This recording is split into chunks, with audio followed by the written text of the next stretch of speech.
He needs no introduction. Now, a lot of times you see shows, they want to do throwbacks and all of that, and you see Blackky there. But you see, this man was not just somebody who has been there, but somebody who was a real superstar back then when there was no internet, when there was no streaming and all of that, and you know, a lot of things had to be manually done. Edward Asibong Inyang, popularly known as Blackky, multi-award-winning African dancehall performing, recording artist and songwriter. He's been there since the 90s. Some of you listening now were not born when he dropped his first album, About Time. And of course, well, he's planning on his 7th album now after a long hiatus. The 6th one was in 2006. It's great to have you, Blackky. You are welcome. Because I'm the black man. Yes, sir. Tell the whole world that I'm the fire burner. But there.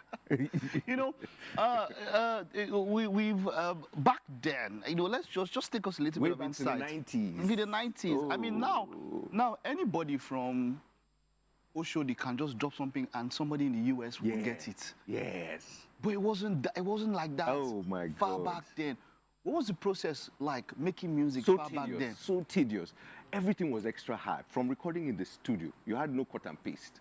So the music you're going to put out, you're going to record and double the track. So even when you're listening to any of Blacky's classics that I sang in 1991, my vocals, my lead, I had to double it. That is singing again on top of that lead.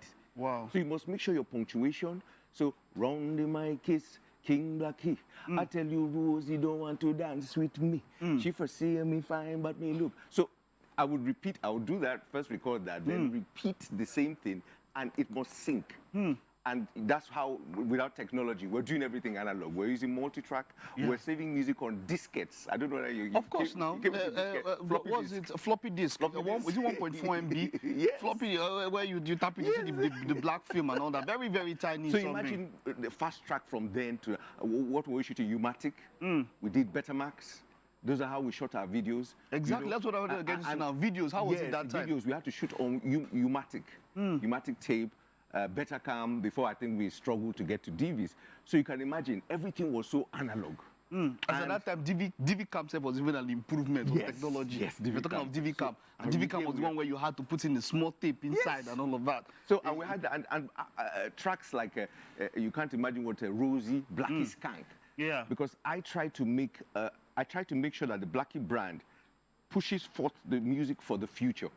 So my style was not like a style I wanted anybody to think was a stagnant style, but an artist that is futuristic in his style.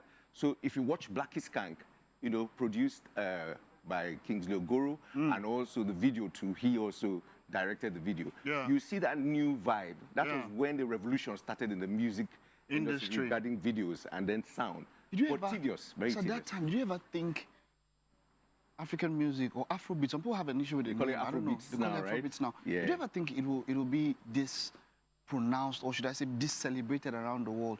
So much so that we have even this foreign artists trying to link into the vibe. It's not, you know, because it's the in thing now. Yeah, you know, there's a time collabos. dancehall had its own time. Yes. Much earlier than now. There's a time when dancehall was a little bit more pronounced, even far back then. Yeah. But now it's Afrobeat. That's what people want to listen to around the world. That's what people want to vibe into. Did you ever think that it will get to where we are now? Yes, the prominence that it has now. Nothing ever prepared me for what is happening now, where you have the Nigerian artists winning the Grammys. Yeah. Are you playing?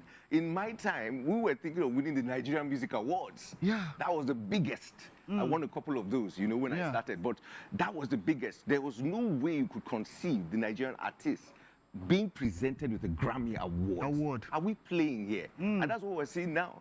I mean, also these young guys, you know, pushing out that kind of sound and getting that kind of recognition for the Afrobeats that they're playing. The only thing is, you know, like I told you earlier on, we worry about the content. Exactly. We worry about the direction. The direction is going, because I mean, far back then, people would think of values. You know, you think about a relationship most of the time. Maybe you're even thinking about wooing a lady or something. Yes. But now it's far much more. Yeah. Like you have content that you say could glorify fraud. Yes. You know, drugs. Different. And they're even labeling the type of drugs that they're taking, even in the lyrics. In the lyrics. You watch your Nigerian, my younger colleagues, some of them, they go on air and you actually are smoking and they're speaking to your followership. And we have the youths out there. And the youths think it's hip. They now think it's hip to use hard drugs. And these are the things that worry me about the new sound of the younger generation. Some of them. Yes. That, you know, you can't be glorifying drugs through music. You can't be glorifying drugs through social media because it's so powerful. I realized after my third album that music is so powerful, it's a tool for social change. And if you don't use the music right, you could destroy. It's an a whole uplift. generation. Oh, yes. And look at our society now.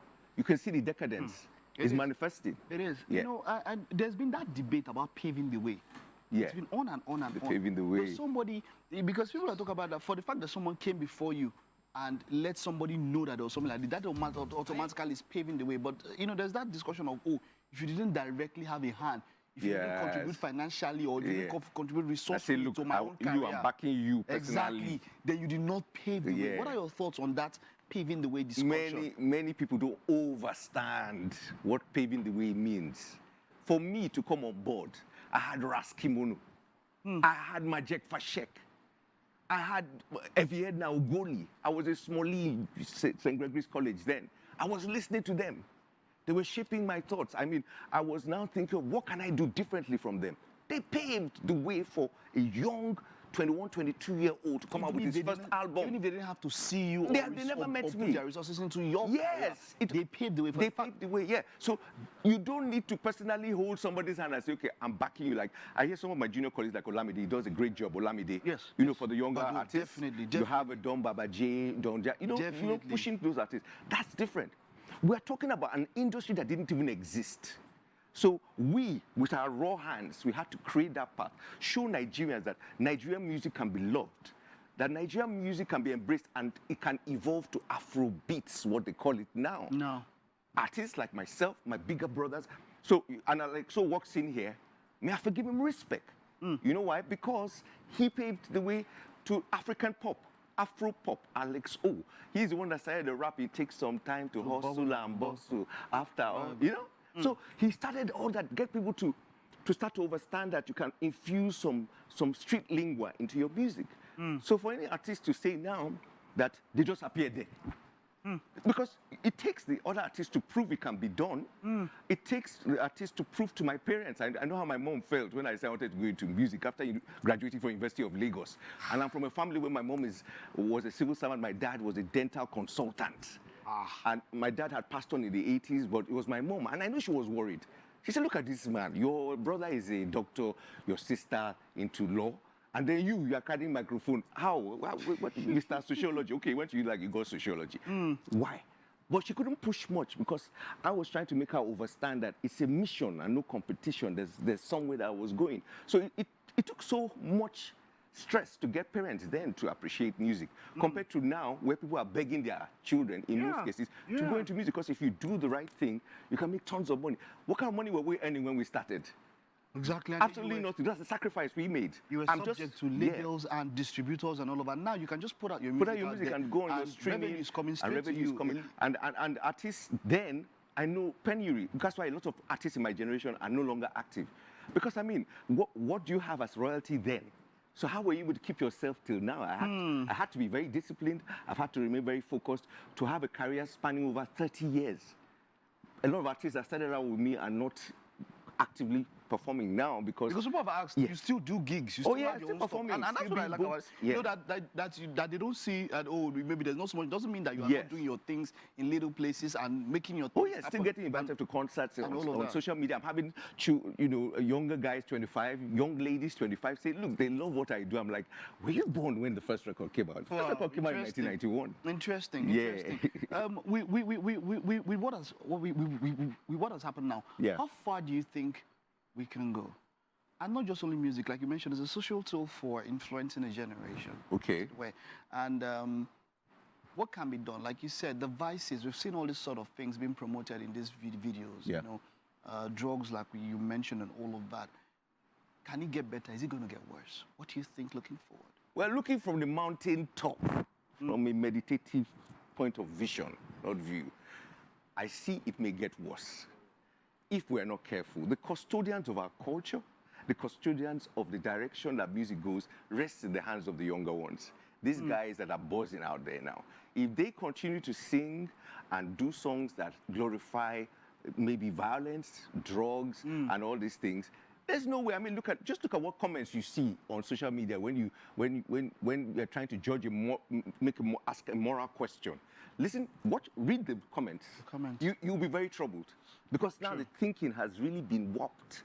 A lot of you, them, are not too sure, and that's what we are supposed to be doing as artists. We're supposed to be the eye of society to tell people what's going on, helping shape. and to be the mirror and to shape. We didn't say she sing songs only about crusade, about don't do drugs, don't do that, but do fun songs, but don't corrupt, and also set the youths right because they are into music. Youths, when they are growing up, they love music, so they want to tap into music. But then the content is a problem for me. The content of the artist. If we continue with this kind of content and only doing beats and not making the music, because music is now from beat makers. Now, music should also have the soul and the body. Right now, a lot of music just has the body and not the soul. Not the soul. I like that. Overstand? Blackky, we're going to ask you and talk about what you have coming up for your fans. But let's head over to the kitchen. We have some sandwich for you. Something. Are you fasting? Yeah, I have these allergies, but I know is capable enough to. Okay, well, you just take a look at it. You just rate the look. Yeah, you don't have to eat it, right? The So that we don't disturb your allergy. But then, while we go there, let's talk about what you have coming up.